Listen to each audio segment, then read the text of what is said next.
Listen, I think Widows has some of the best scenes of the year. This thing is such a high combo price for me that I had to make a Why It Works video on it, so you know that I take it seriously. So it's definitely one of those that I highly recommend going to go watch, right? And considering that in my last Why It Works video, people kept tweaking about spoilers, here's a big spoiler warning, because yes, in order to talk about why a movie works, I'm gonna talk about what works in the movie.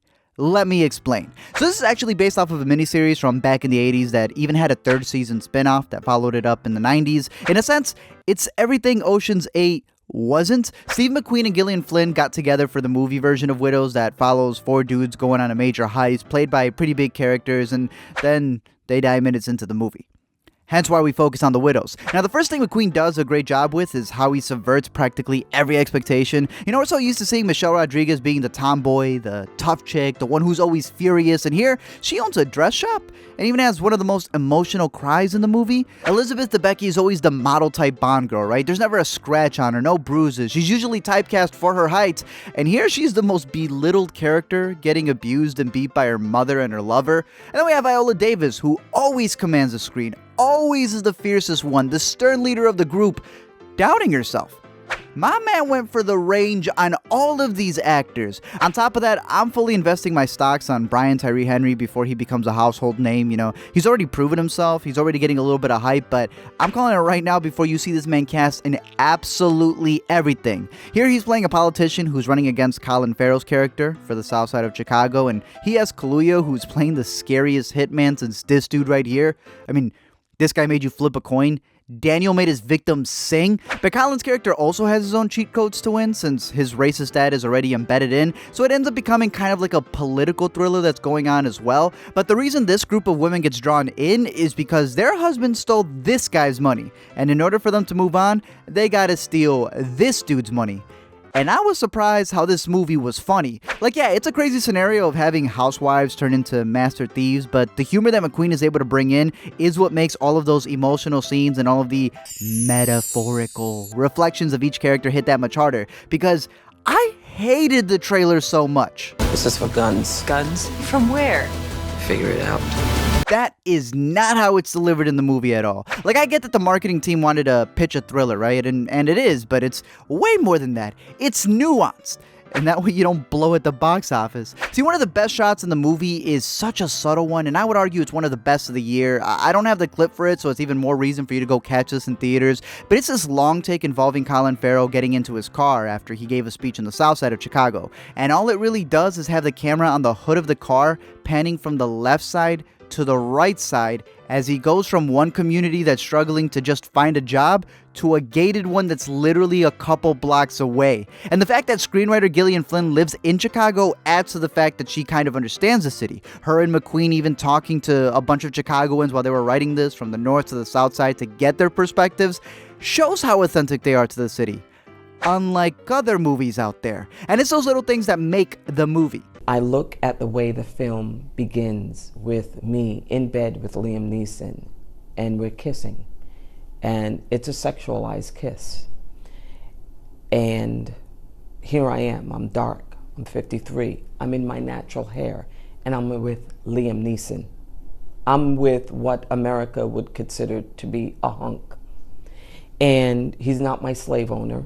I'm not a prostitute. It's not trying to make any kind of social or political statements. We simply are a couple in love. Most critics, I will say, most cinephiles, will probably not even acknowledge that as anything novel. Oh, I noticed. It's an interesting perspective because I don't believe personally that a director has to explain their work, since, you know, I mean, that's why they made the movie, to express how they feel, to show it to you. But I do agree with Viola that critics and audience members have a responsibility, or at least the opportunity, to be the people who discuss what it means to them. That's why I love explaining movies. You know, it's not just to break down the plot, but to let me explain my emotions while watching it. What worked, what didn't, what was missed or can be interpreted. So for the snotty people who hate explanations, not everyone's daddy paid for the NYU tuition. I'm with Viola on a critic's responsibility. In fact, I think that the biggest impact comes from the things that purposefully are given the least attention. Like Davis mentioned, the relationship between her and Neeson isn't progressive, it's just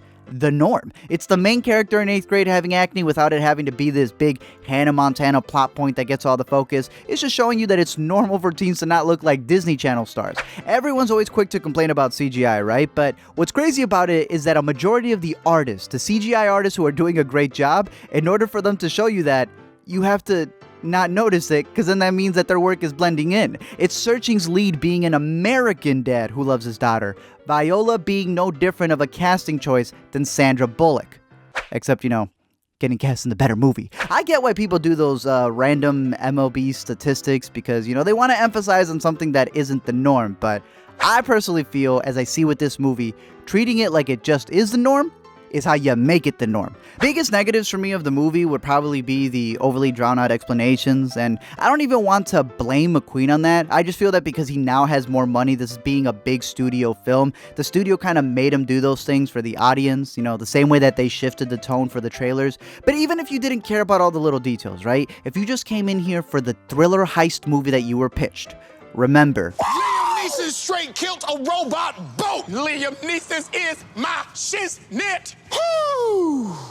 this man has fought terrorists, wolves, Nazis, but he ain't got nothing against that. These four, big twist in the movie is that this was all his plan, right? Like to screw around with the politicians and even with his own wife and all of the other widows there in order for him to be able to escape and run away. A twist that came directly from the miniseries. And as great as that ending is, where Veronica finally learns to stand on her own as she kills him, it's going to be interesting to maybe even see a sequel about it. Flynn wants to revisit these characters, which makes sense since, again, it's based off of a series, but I think it would be the perfect counterpart to the new Ocean's franchise. One that doesn't rely on George Clooney coming back from the dead. I think there's room for both, right? Like, as much as people think that I hate the Ocean's movie, the new one, because they didn't actually listen to the video and just wanted to get mad in the comments, they have different approaches, and I'm all cool for that. But for all of those who were giving praises to the Ocean movie without even watching it and giving it all this merit, have y'all met widows? Because this movie does what that movie should have. Flynn said she wanted to focus on Jack's win for the sequel, on what happens when people stop giving him pity and realize all of his racist father's hidden secrets. And you guys know I'm always up for a good miniseries, so I'd be down to seeing that story go to HBO, where it can live alongside Flynn's other adaptation. But regardless of if they'll continue it or not, what I do know is that Widows stands on its own. It shows you that females don't need a man's hand-me-down to make their own franchise, and that it doesn't matter if you're Liam Neeson, never do something to betray your wife, because she'll have no problem calling herself a widow real quick. Thank you guys for checking out this video. I'm curious to know your thoughts down below in the comments section. They said this was supposed to be the movie to unite all of film Twitter, and I personally agree. I don't know anyone who hasn't liked this movie per se, but I'm curious to know your thoughts about it.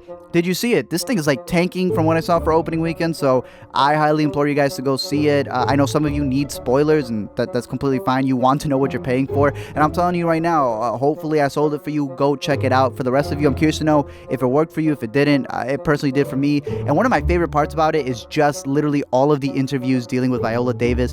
This woman, she's got the EGOT almost, right? She's just missing that Grammy. So I don't know. She's got someone get her an audiobook to voice so she can get that. Just hearing her talk about all the things that she does is fantastic. The way that she says that no one should BS you in show business. She even quotes Denzel saying that show business should be called a business show. It's all the stuff I always say on YouTube for you guys, about YouTube. It's a game. It's a game of YouTube. The different things that you guys have to do in order to make it work. And I try to slip in those things little by little. And just hearing Viola Davis talk about from the acting perspective, I highly implore you guys to check all that stuff out. Other than that, let me know your thoughts down below in the comment section. Don't forget to comment, like, and subscribe, and I'll help you get away with murder.